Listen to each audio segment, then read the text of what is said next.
Very good morning, students. Today we will discuss about home science practice set 2, that is based on unit 2 and unit 6. So let's start. First question is, चिकित्सीय उद्देश्य के लिए भोजन के उपयोग से संबंधित आहारिकी की शाखा कौन सी है? तो यहाँ पर स्टूडेंट देखिए 4 ऑप्शन दिए हैं. फर्स्ट इज आहार चिकित्सा, सेकेंड संक्रामक रोग चिकित्सा, एंड थर्ड इज मनोरोग चिकित्सा, एंड फोर्थ इज मादक द्रव्यों का सेवन चिकित्सा. तो देखिए स्टूडेंट्स, यहाँ पर आंसर होगा ए, मीन्स आहार चिकित्सा. चिकित्सा उद्देश्य के लिए भोजन के उपयोग से संबंधित आहार की शिक्षा आहार चिकित्सा कहलाती है. नाउ सेकंड क्वेश्चन इज, सूक्ष्म पोषक तत्वों की कमी से होने वाली बीमारियों के लिए प्रबलीकरण से फिलिंग द ब्लैंक उपयुक्त है. तो क्या है? इसमें 4 ऑप्शन है: रोकथाम, इलाज करना, गतिवर्धन या घा टीकाकरण. तो यहाँ पर आंसर होगा खा, इलाज करना. Now next question is third question, IDD का क्या अर्थ है? ए लोह तत्वहीनता विकार, या बी आयोडीनहीनता विकार, या सी लोह तत्व विकास विकार, या डी आयोडीन विकास विकार. और यहाँ पर आंसर होगा आपका बी, मीन्स खा, आयोडीनहीनता विकार ही आपका IDD की फुल फॉर्म कही जाएगी यहाँ पर. नेक्स्ट क्वेश्चन हमारा फोर्थ क्वेश्चन है, जो कि फिलिंग द ब्लैंक है. फिलिंग द ब्लैंक अभियान का उद्देश्य एड्स की प्राथमिक रोकथाम सेवाओं के बारे में जानकारी फैलाना था. तो ऐसा कौन सा अभियान था जिसका मुख्य उद्देश्य था एड्स से संबंधित रोकथाम सेवाओं के बारे में जानकारी देना? स्टूडेंट्स, यहाँ पर जो आंसर रहेगा वह रहेगा रेड रिबन एक्सप्रेस अभियान. तो इसी का उद्देश्य था एड्स की प्राथमिक रोकथाम सेवाओं के बारे में जानकारी फैलाना. स्टूडेंट्स, फिफ्थ क्वेश्चन है हमारा, विकास डैश शब्द पहली बार 1972 में क्यूब्रॉल द्वारा प्रयोग किया गया था. तो जो यहाँ आंसर रहेगा वो रहेगा संचार शब्द, मीन्स विकास संचार शब्द पहली बार 1972 में क्यूब्रॉल द्वारा प्रयोग किया गया था.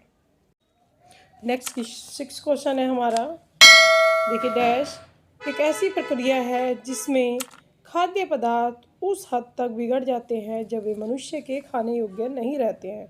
तो वो ऐसी कौन सी प्रक्रिया है? देखिए वो प्रक्रिया रहेगी विषैलापन. विषैलापन ही ऐसी प्रक्रिया होती है जिससे खाद्य पदार्थ इस हद तक बिगड़ जाते हैं कि वो मनुष्य के खाने योग्य नहीं रहते हैं.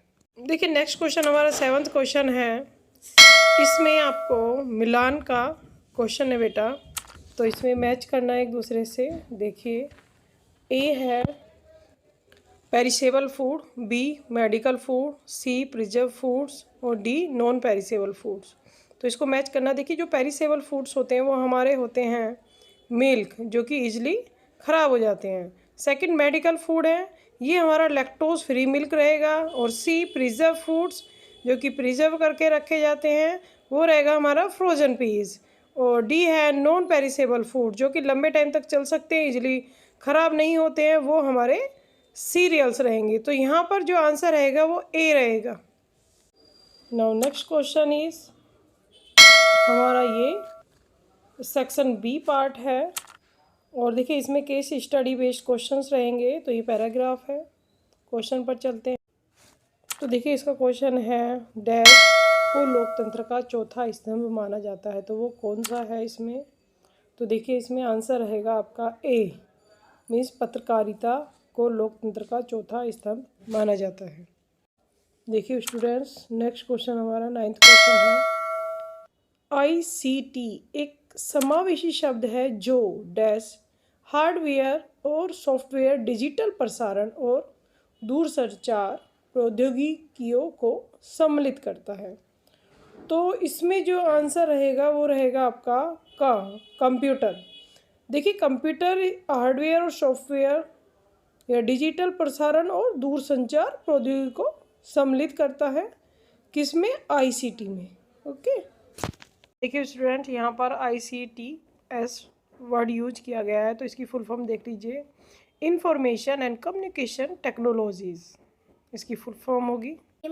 स्टूडेंट्स अब 10th क्वेश्चन रहेगा, कंप्यूटर की मदद से लोगों के दरवाजे पर सार्वजनिक सेवाओं और सूचनाओं को पहुंचाने को क्या कहते हैं? तो इसमें 4 ऑप्शन है, का, ई चौपाल, खा, ई गवर्नेंस, गा, ई डिलीवरी या घा, ई कम्युनिकेशन। तो इसमें आंसर रहेगा आपका का, ई चौपाल।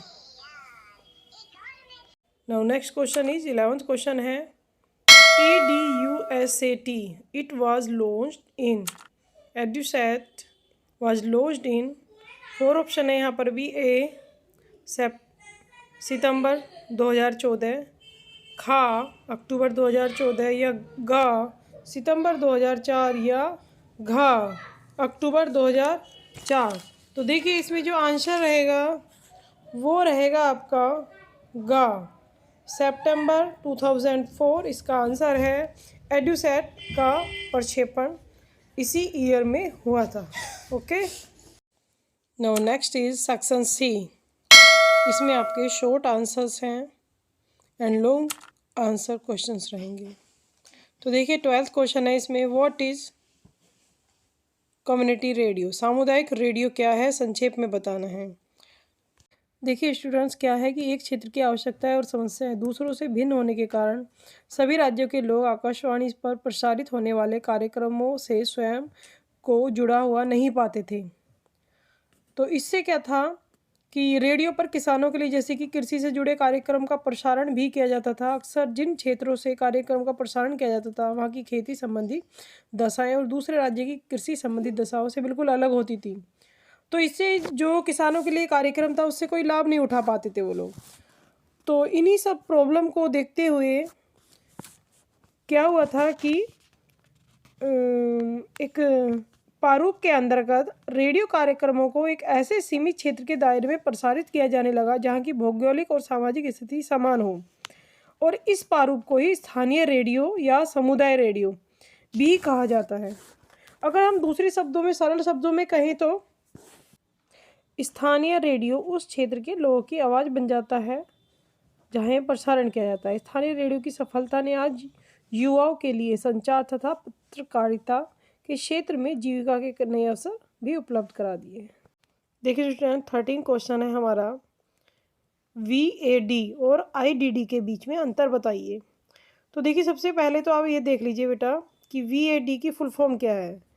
VAD की फुल फॉर्म होगी विटामिन A डेफिशिएंसी, और दूसरा है हमारा IDD, तो जो इसकी फुल फॉर्म होगी वो होगी आयोडीन डेफिशिएंसी डिसऑर्डर्स। तो देखिए स्टूडेंट्स, सबसे पहले हम देखेंगे VAD के बारे में, विटामिन A डेफिशिएंसी। देखिए विटामिन A का जो आविष्कार हुआ था 1930 में हुआ था, और यह जो है आपका हल्के पीले रंग का दानेदार पदार्थ होता है, और इसे हम कैरोटीन के नाम से भी संबोधित करते हैं। विटामिन A का मेन कार्य जो होता है वो स्वस्थ नेत्र दृष्टि बनाए रखना होता है, और अगर इसकी कमी हो जाती है तो रतौंधी, कंजेवाइटिस, बिटोट स्पॉट, क्रेटोमलेशिया, टोट त्वचा, और इसके अलावा आपकी जो त्वचा है वो खुरदरी सी हो जाती है। तो ये सारे इसके विटामिन A की कमी से होने वाली हानियाँ थी। देखिए हमको बताना है IDD से किस तरह से डिफरेंस होता है। तो आयोडीन का देख लेते हैं हम।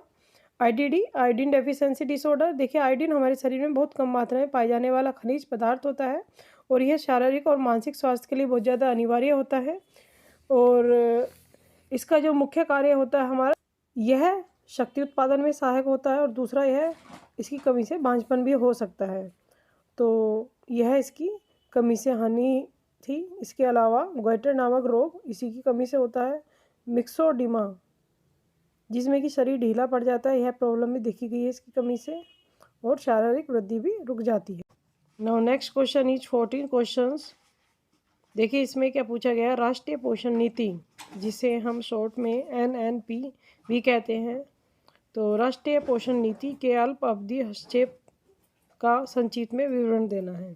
तो सबसे पहले हम देखेंगे कि NNP क्या है, नेशनल न्यूट्रिशन प्रोग्राम। देखिए 2017 में इस मिशन की शुरुआत की गई थी, और इसका मुख्य जो उद्देश्य था वो ये था कि जो बच्चे हैं, गर्भवती हैं और स्तनपान कराने वाली माताओं को की पोषण स्थिति में सुधार लाना था और बच्चों और माताओं में अनीमिया को कम करना इसका मेन उद्देश्य था।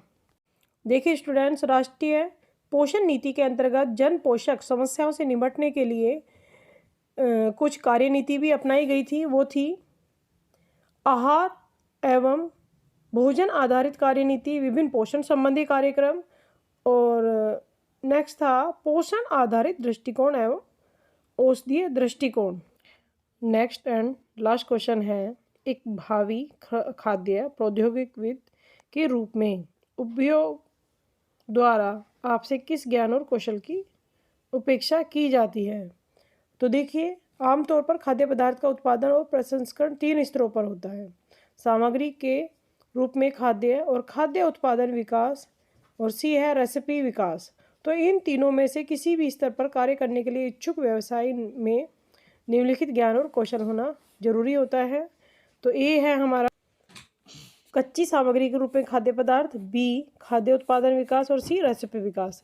तो देखिए स्टूडेंट्स, ये आपकी ही बुक में 99 पेज पे आपको मिल जाएगा। इसको डिटेल में आप करेंगे क्योंकि ये 5 मार्क्स का है। ओके,